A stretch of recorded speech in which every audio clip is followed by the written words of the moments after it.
Good evening and welcome to the United Hotspot. My name is Webb. Now we are building up to our trip to Bournemouth as we do hope we get back to winning ways. This is a game we must not lose. A draw is something we might deal with, but a loss will mean our chances of a top four finish are completely done and dusted. Welcome again. My name is Webb. In case you're just joining us for the first time, you better subscribe, fam, because it is getting intense. 8 games to go. And Bournemouth, a team that beat us by 3 goals to nil in the reverse fixture at Old Trafford. Erik Ten Hag knew we are just coming out of a very convincing victory over Chelsea. We go and lose terribly to this Bournemouth team. Well, it was one we want to forget so fast. But what exactly should we expect as we do travel all the way to Bonn? Now, Erik Ten Hag has spoken to the press, and in his pre-match press conference, he's hinted on a few things. First of all, he might be forced into changes with Marcus Rashford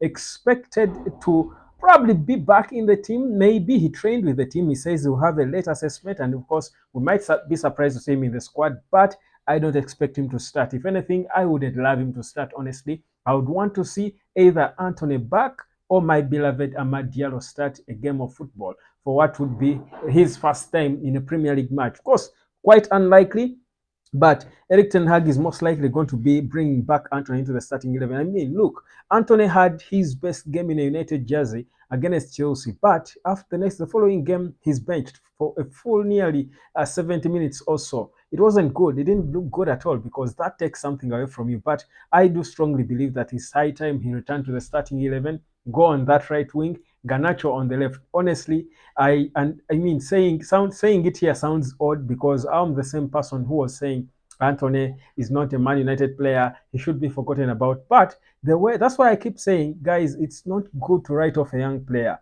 They always have chance and time to redeem themselves. And Antony is looking like he's doing that faster than we expected. Not so many expected him to be one of our more important players going into the end of the season.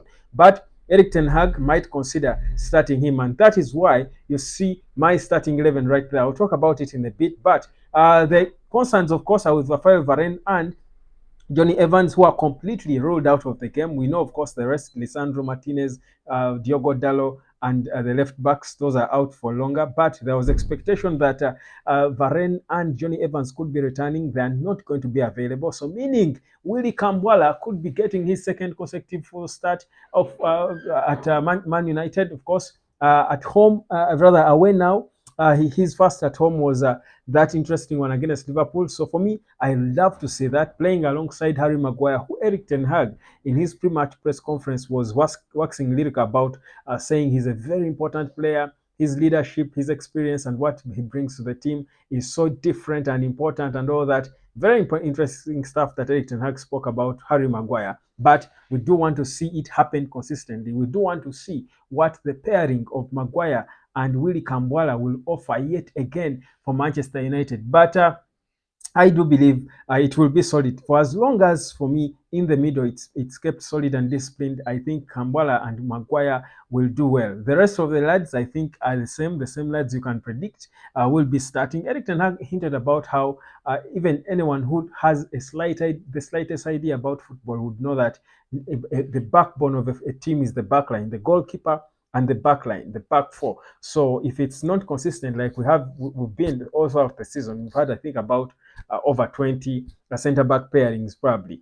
He says if it's not consistent at all, certainly it's going to take a lot away from you. Of course, he keeps talking about that, and this press, of course, will keep asking him nearly the same questions, but he keeps emphasizing the same thing. But this is not the time to go into those excuses. We just need this team to be finding and figuring out ways to win games of football. For now, for many, it won't be even about how we play. It will be just about us getting the W. It's all that we need if we are going to have any slim chance of finishing in the top four. Honestly, I'll tell you, and I hate to be this person, but I'll tell you honestly, I'm one of those who has lost hope in the top four finish.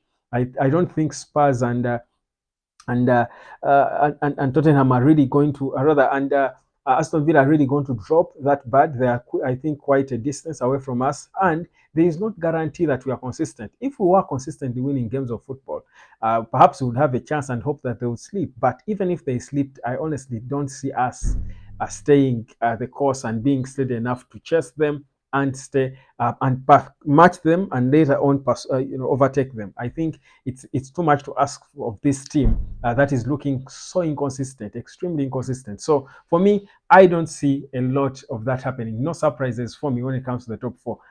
Except what I know is we might finish fifth and still compete in the Champions League, because there is a slim chance that the fifth place team in the English Premier League might play in the Champions League. There's that slim window that not so many people want to talk about, but it's there. But also there is a possibility of us facing the worst and not playing, not even in the Europa League, but going as low as the Conference League. Imagine guys, Man United playing in the UEFA Conference League. That would be us falling a record low. That would be so low of us. It would be really below the belt. And I don't see Erik Ten Hag surviving that.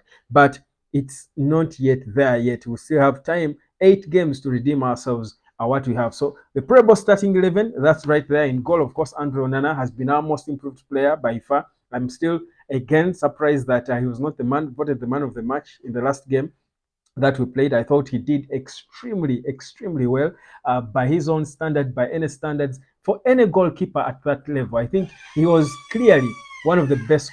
He's clearly one of the best goalkeepers in the English Premier League for me, and consistently so in the past so many games. So Andre Onana starting in between the sticks. Aaron Wan-Bissaka on the left back line, central defense of Kambwala and Harry Maguire did decently well against Liverpool. Then on the right, Diogo Dalot. I hate to see Erik Ten Hag take back Diogo Dalot to the left. It kills something. Dalot should be cementing his place on the right. I think keep him there and let Wan-Bissaka play on the left. Casemiro starting to shield the back lines. Casemiro is beginning to look a bit slow. He has good moments. Of course, he will always have them, but he's beginning to look slower than he should be.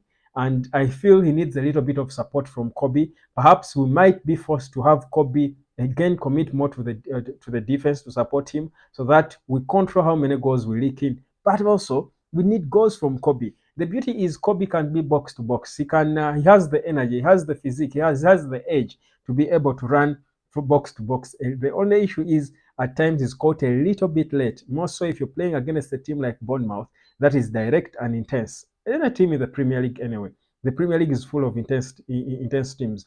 They will always catch him offside, which is not good to see. But Kobe there, of course, in the middle, hoping again he brings some Kobe magic for us to have some good content to talk about for the entire week. Because when Kobe scores, of course, for me, I'm guilty as charged. I'll always talk about him. Where is my badge? Where is my badge? So when Kobe scores, for me, there are no questions. I've got to be singing praises, heaping praises on him.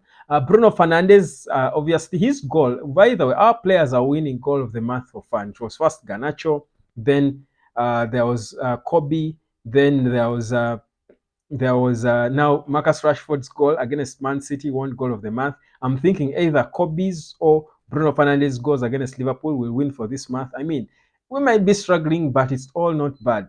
All hope is not lost. So at least we've got players who can pull up some stunners or crackers there that can get them awards. So awards are still coming our way. That's something for us to be proud of. Bruno in 10, Højlund up top. Guys, we need to start demanding for goals from Højlund. I think the grace period, again, he's dropping back into a grace period. That was done before when he started scoring goals in the Premier League. I think, yes, he had an injury. That was a setback. I think now he has got to be able to get back to goal scoring ways. I think it's been long.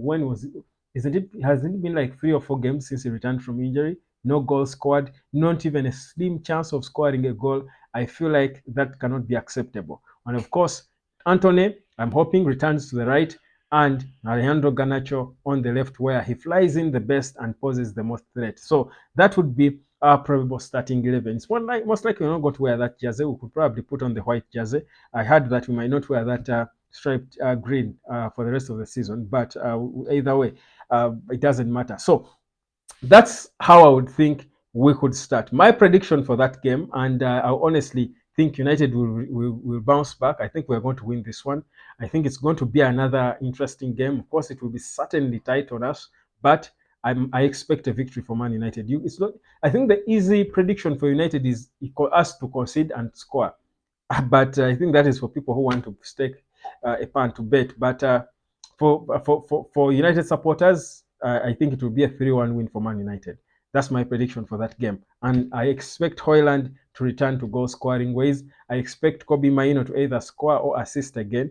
By the way, I predicted him scoring or assisting in the previous game. You all just didn't want to give me my flowers. I'll give them to myself. Anyhow, subscribe to the United Hotspot. My name is Webb. I'll catch you later.